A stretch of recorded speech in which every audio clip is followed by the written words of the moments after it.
สบายดีท่านผู้ชมทุกท่านยินดีต้อนรับเข้าสู่ช่องกะปีชาแนลวันนี้เฮาเดินทางมาหาน้องตุ้มนะ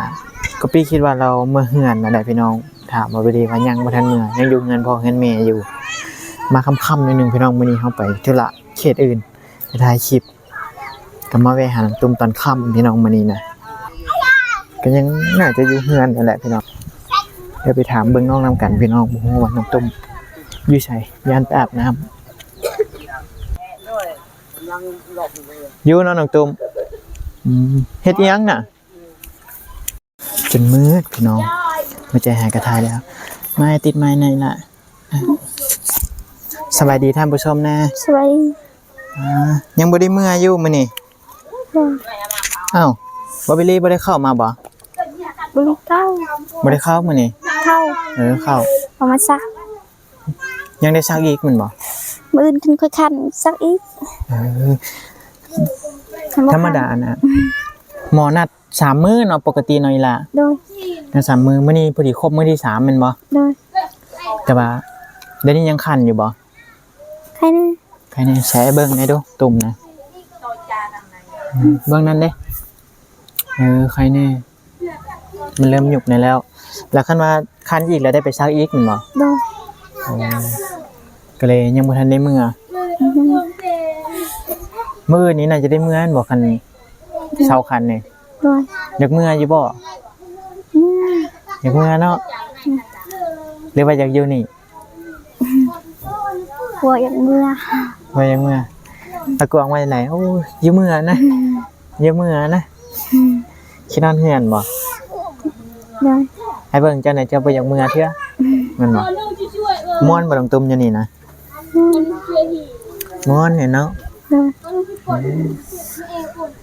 เพราะว่าก่อนเสียนั้นหันอยู่นี่นั่นหมู่น้องตุ้มมันหลายสำว่าบ้านเกิดตัวเองอยู่นี้หมู่จะหลายบ่น้องตุ้มอยู่ไกลเฮือนนี่หลายอยู่กลางบ้านอยู่หยังก็หลายป่ะเนาะฮู้จักเบิดเนาะคือว่าแหละก็เจ้าก็ยังบ่ทันมีครอบครัวหมู่รุ่นราวคราวเดียวกันกะบางคนก็มีบางคนก็บ่มีเนาะสลายก็เจ้าก็ไปเล่นเต้นอะไรไปน้องเขาย่างมาขอก็เต้นน้ำมันแคมทางอะไรน้องตุ้มไว้ไปเต้นน้ำกับเจ้าบ่บ่เหลือแล้วว่านี้อากวงอยากเมื่อไม่ใช่ละอากวงเงื่อนบ่ได้ให้บ่ไม่ให้คิดว่าให้อยากเมื่อสนุกอยากเมื่อนะคือไปให้หมอมื้อนั้นเมื่ออยู่คิดฮอดอยู่บ่น้องตุ้มคิดฮอดเฮือนอยู่บ่ไอ้ว่าเจ้าบ่อยากปานใดแล้ว50-50แล้วเดี๋ยวนี้บ่แม่น50-50อยู่นี่60มัน90กับ1ได้เลยล่ะเนาะ90กับ1คืออย่างคันน้องบ่อยากเมื่อก็คืออันนั้นพี่น้องอยู่พุทธน่ะมันบ่ได้มีผู้เว้าผู้ลมหลายมีแต่เมียผู้ใดก็ตัวนั้นผู้จะลมนำอยู่พุ่นตรงแม่ลานั่นแหละคนเดียวนะไปก็ไปซื่อๆพี่น้องเว้าแต่นำผู้เดียวมันก็เบิดอันเว้าแล้วเนาะเดี๋ยวนี้พัดตางหมู่หลายไปเล่นบ่มื้อนี้ไปเล่นต่างกันหลายเนาะจะกินยาอยู่บ่น้องตุ้มกินเป็นโมงอยู่ติเช้าใส่แรงเช้าแรงบ่กินยากินข้าวแล้วก็กินมันจังดีใช่บ่กับแป้งน่ะใช่กับแป้งเจ้าซื้อมานะคำแห้งแล้วได้พี่น้องมื้อนี้ยาตอนนั้นเห็นละน้องตุ้มบ่เห็นเลยจะไปเฮียอยู่แจใดอยู่เฮือนนี่ติแม่เฮียอยู่นั้นจักมันสิไปแจใดบ่มันไปทิ่มลงอันเตาไฟแล้วบ่แห้งละ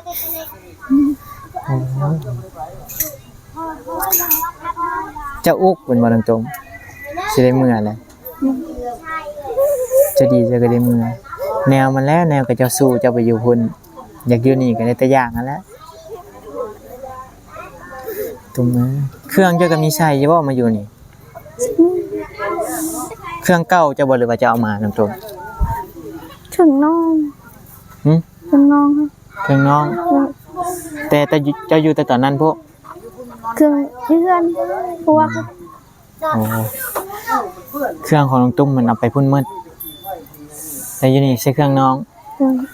ใช้ได้เฉยนะน้องตุ้มบ่แม่นเครื่องตัวเจ้าให้น้องติบ่แม่นบ่ ให้น้อง มันจะใช้ได้เฉยนะน้องตุ้มแต่อย่างนั้นอากวางได้มีเครื่องอยู่บ่กวาง อืม จังมือว่ะพี่น้อง3มือมื้ออื่นกับมือที่4แหละบ่ได้เมื่อเฮือนเลยบ่อากวางก็บ่ได้ขี่รถจักรเมื่อเบิ่งเฮือนเลยบ่ผู้ใดสิเบิ่งเฮือนอยู่พุ่น เอื้อยอาย ยายเครื่องของอหย่างอยู่หั่นก็เอาไว้ดีแล้วบ่ พออยู่ บาดสมมุติว่าก็เจ้าไปเฮ็ดเวียกเฮ็ดงานเบิดบ่มีไผอยู่อะนะมันบ่มีไผเฝ้าอันนี้นี่แหละก็ห่วงเครื่องห่วงของแน่แม่นบ่น้องตุ้มยานเด็กน้อย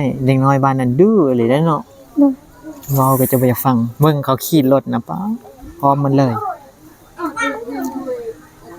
คันแห้งบ่น้องตุ้มมื้อนี้ บ่ มื้อนี้บ่คันแล นะ มื้อใดเจ้าคันแห้งกันหมู่ ตอนเคยอยู่คือขึ้นพวก ตอนอยู่พุ่นพุ่นน่ะ โดย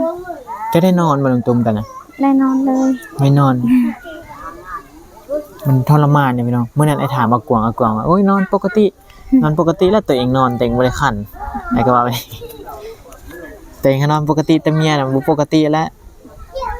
เห็นแต่ไหนเนาะคันมันทรมานนะพี่น้องวันนี้นะ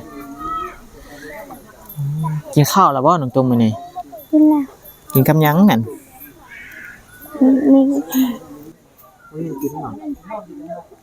ปลากระป๋องมีหยังอยู่เฮือนหมด ก็ยืนมี มีอยู่ข้าวก็มีกินอยู่บ่แม่งเมาออกว่ะ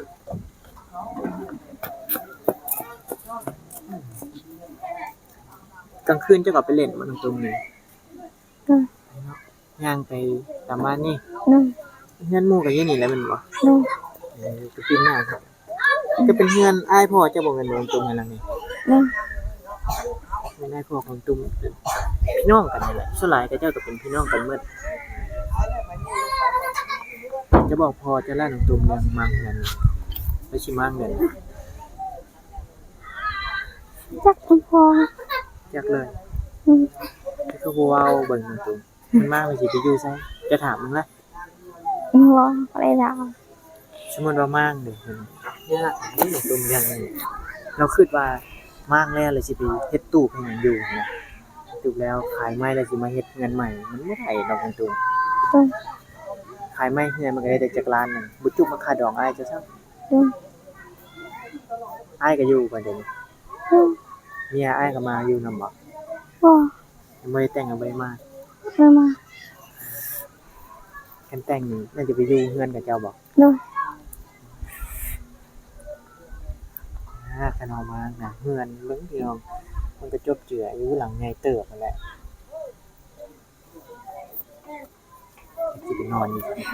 จะอุกอยู่บ่ในตรงเดียวนี่ โดย จะคึดอยู่บ่ที่สิเฮ็ดแบบใดเนาะผู้สร้างสิบอกเพิ่นบ่เจ้าก็เอาตัวเองก็ยังบ่กุมคือบ่พากันสร้างกันสาเนาะ โดย คือเจ้านี่น้องตุ้มอากวางแต่งเจ้านี่เท่าใด เอาเลย ถ้าดอกบ่ได้ให้เด้อบ่แบบนี้ก็คันว่าฮักกันหรือว่าอยากอยู่นำกันก็มันก็ต้องแบบนี้แหละน้องตุ้มช่วยกันสร้างกันสร้างเลยแบบคันว่าสิมาทอกค่าดองก็หานำกันนั่นแหละแบบนั้นก็บ่ไหวอยู่ตรงนี้ถามพ่อยันพ่อจะว่าย้านอยู่นี่คันว่าบ่เอาเงินมาให้ย้านอ้ายเจ้าฆ่าตัวตาย อืม แล้วเคยว่าบางตัวมาบ่เดียวคนแบบที่ว่าก็เต็มก็บ่ได้เต็มไปแล้วเนาะ โดย ย้านฆ่าตัวตายเพราะแฮงเฮงเป็นบ้าพี่ฮักลูกนั่นแหละก่อนสิยอมมันมากเหมือนตัวเองผู้ใดสิเปิดฟืนเปิดไฟให้อยู่งั้นตัวไผเปิดฟืนเปิดไฟให้ เอื้อยอาย เจ้าเฮ็ดให้หมดติ โดย วันนี้ไอ้เข้าไปจนฮอดเฮือนเจ้าได้น้องตุ้ม โดย แล้วมาคิดพอว่าน้องตุ้มอยู่นี่น่าจะยังบ่ทันเมื่อก็เลยเข้ามา โดย จะอาบน้ำอยู่2ตัว อาบน้ำห้วย น้องหัวอยู่บ่ยามมันกลับมาคันอยู่บ่จ ำเป็นแล้วแมันบ่ โดย คือบ่ต้มน้ำไว้ซะต้มน้ำเจ้าก็บ่ต้องอาบตอนมันร้อนต้มไว้โดนๆหึงๆแล้วจังมาอาบให้มันเย็นก่อนได้อยู่ได้กินเลยคลำให้มันถึกแล้วก็กินกินยาน่ะ โดย ยายังหลายบ่หนูผม ยิงลา หมอได้เอาอันนั้นให้บ่ โดย อันสบู่อีหยังหมอก็เอาให้บ่สบู่อันน่ะ โดย เพิ่นแต่งแต่ยาให้เนาะสบู่จะใช้ตัวซื้อมาให้เมื่อวานนี่บ่ โดย ตอนนั้นมันขาดแบคทีเรียมีใครแน่น้ำต้มความคิดน้ำต้มอยากไปเฮ็ดเวียกอยู่ว่าเดี๋ยวนี้ โดย เนี่ยจักสิเฮ็ดจังไดเนาะอันนี้ขนาดบ่ยากลูกเด้อพี่น้องอย่างหนึงก็คือมันยากอยู่เรือนผัวนะมันไกลเนาะน้ำต้ม โดย แล้วก็บ่มีเวียกอีกมันบ่อยู่พุ่น มันเหลือ ไปหาเวียกอย่างนี้คือที่มันสบายนะพี่น้องเพราะว่า มันอยู่ใกล้กับตลาดเซโปนถ้าสมมติว่าเจ้าอยู่นี่เจ้าไปเฮ็ดร้านเวียกร้านเก่าเจ้าก็ฮับบ่ โดย มันสบายมันนี่แหละเนาะเวียกนี่ก็ได้ขายเครื่องที่แท้นะเวียกตัวตุ้มๆไปเฮ็ดเวียกนำนั้นบ่ได้ยังให้ตุ้มเอาผัวซ้ำเนาะเพิ่นบ่ให้เอาบ่ตุ้ม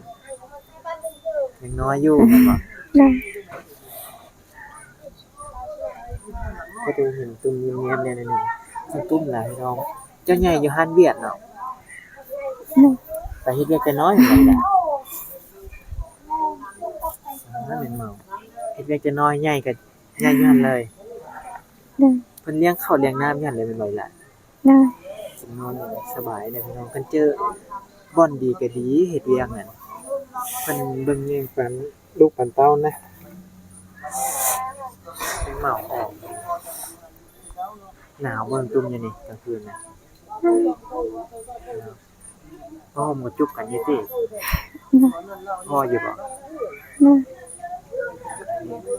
หนาวก็ยังดีกว่าร้อนเด้คันร้อนนี่ตุ่มแดงขึ้นอีกมื้อนี้บ่ได้เก่าหลายติ โอ้ คันเก่าหลายเนาะมันยังลามแก้หลาย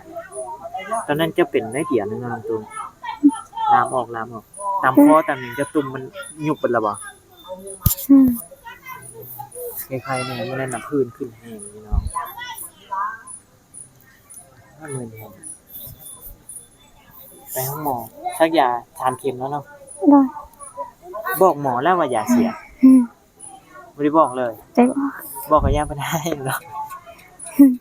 จะย่าหน่อยจุง โดย ไปเฮ็ดแนวใดไปเสียยาก็แพงเลยพี่น้องแต่ยังถ้าคลินิกนี่น่าจะบ่คือกันกับห้องหมอห้องหมอมีสวัสดิการพี่น้องซ้ำเขาจะมาช่วยเหลือหมดอันนี้นี่แหละถ้าเกิดลูกเป็นหยังก็บ่ได้เสียเงินซ้ำถ้าบ่มีสมนกรก็เลยมื้อนี้จังได๋ก็ได้เมื่อเราจุ่มเนาะ โดย กลับไปหงอยคือเก่า อืม มันบ่ม่วนว่ามันตัวนี้เพิ่นสิใช้ม่วนคือกันจังซี่ก็อยู่เพิ่น อันนี้ นี่เนาะม่วนก่อน 100% เลยแม่นบ่ โดย คันผู้ใดสังเกตเบิ่งเข้าไปก็เห็นตุ้มแม่นไปย่างมาเฮือนอาแลแล้วก็เฮือนตุ้มนั่นแหละมันติดกัน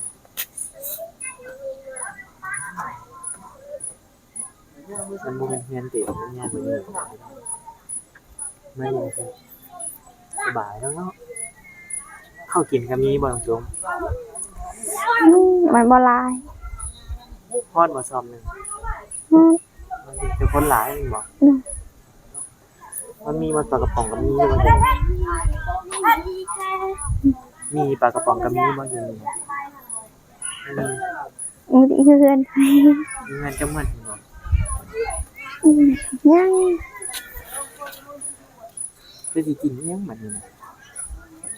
จำเจ้าก็จำบ่ โดย จะสิมีแห้งอยู่บ่ตุ้มจะสิดีอยู่บ่จำแต่แจ่วนี่แล้วจังได๋ไปหาเบิ่งมีหาเบิ่งหยังไงซุมน้องจะกินเอาให้สิเจ้าปลากระป๋องอีหยังเครื่องของน้องตุ้มน่ะมีอยู่พี่น้องเว้นบ่มีแต่ว่าอยู่เฮือนน้องตุ้มพุ่นบ่ได้เอามานี่คันพ่อจะไปเฮือนเจ้าก็จะก็แบ่งให้พ่อเจ้าแหน่เด้อน้องตุ้ม โดย ลูกหลายคนเลี้ยงน่ะบ่มีผู้ใดไปหาเงิน โดย เราหาเลี้ยงยากไปวันหนึงเรากลับมาไปวันหนึงเรากลับมา โอ้ยพอจะว่าให้ฟังเฮงกระเตกเพชรเวียกถึกแต่ก็จะแกล้งคนบางคนน้อยก็โง่เพชรเวียกหนักแบบเขาพัดให้แต่คนน้อยได้บ่ได้อ่อนแอน่ะแบ่งหนักให้แต่คนน้อยนะแบ่ง อืม พอจะว่าให้ฟังกันนะปกติจะนอนจะโมงตรงอยู่นี่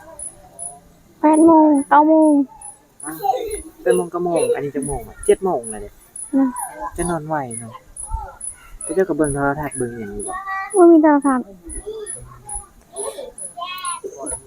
จุมพอแล้วนอนก็นอนสิซะนี่ซ้ำเขตชนบทก็จะนอนแบบนี้เลยพี่น้องซ้ำใดซ้ำหนึ่งเขาก็นอนแล้ว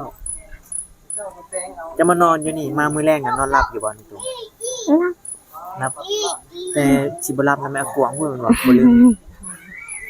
อันนี้เป็นเพื่อนตุ้มแหละพัดเฮาพัดเป็นแต่พี่น้องนอนหมื้นี้แล้วไปนอนหมื้นี้แล้วนอนบ่หลับคืออ้ายนี่นอนไม่หลับเลยเป็นไงบ่นอนเลยเอามื้อนี้ล่ะเดี๋ยวจักหน่อยเอาไปหาเบิ่งนี่หาเบิ่งปลากระป๋องมา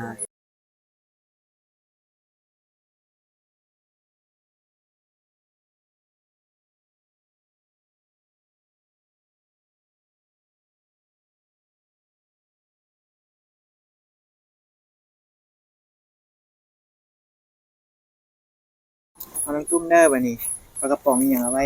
สู่น้องจะกินเครื่องของน้องตุ้มน่ะอยู่เฮือนหมดพี่น้อง อืม ใหม่เขาก็แม่นๆสิดับนี่แหละเอาเวลาอยู่ดีมีแฮงเด้อ โดย ดีมีแฮงสุขภาพแข็งแรงดีไวๆซะอันนี้ก็ โดย แล้วก็เตรียมกลับบ้านกลับเนาะกลับบ้านนี่ โดย อยากกลับอยู่เนาะยากมันจะฝืนๆนิดนึงนะพี่น้องใจนะอยู่นี่1,000,000%เลยเอาเดี๋ยวมื้อหน้าเข้ามาจอบใหม่ขอบคุณขอบใจทางผู้ใหญ่ใจดีเพิ่นได้เวลา ทำใจ อยู่ดีมีแฮงอันนี้ก็ค่ำแฮงเลยพี่น้อง7 โมงจังได๋ตุ้มก็นอนอะไรพี่น้อง8 โมง โดย เอาโอเคสบายดีละโอเคพี่น้องป้าคำแหงเลยจนบ่เห็นอิหยังขอให้ทุกท่านอยู่ดีมีแหงสุขภาพแข็งแรงผิดพลาดประการใดก็พี่ก็ต้องขอโทษขออภัยไว้ณที่นี้ถึกใจก็ฝากไลค์ฝากแชร์ฝากติดตามให้ก็ปีในเด้อพี่น้องอันนี้เฮายังบ่ได้ไปเช็คเบิ่งคลิปเลยได้พี่น้องว่ามันสิมีเสียงบ่ไม่เฮาดับบ่คือดนพี่น้องหาก็ฮู้จนไปถ่ายรอบสองเอาเครื่องไปให้น้องวันหนึงก็ดับอีกเฮาละเมื่อยก็ไม่โอเคพี่น้องเดี๋ยวถ้าติดตามคลิปต่อไปเฮาก็สิเดินทางกลับแล้วพี่น้องสำหรับคลิปนี้ก็ปีสิขอตัวไปก่อนสบายดีพี่น้อง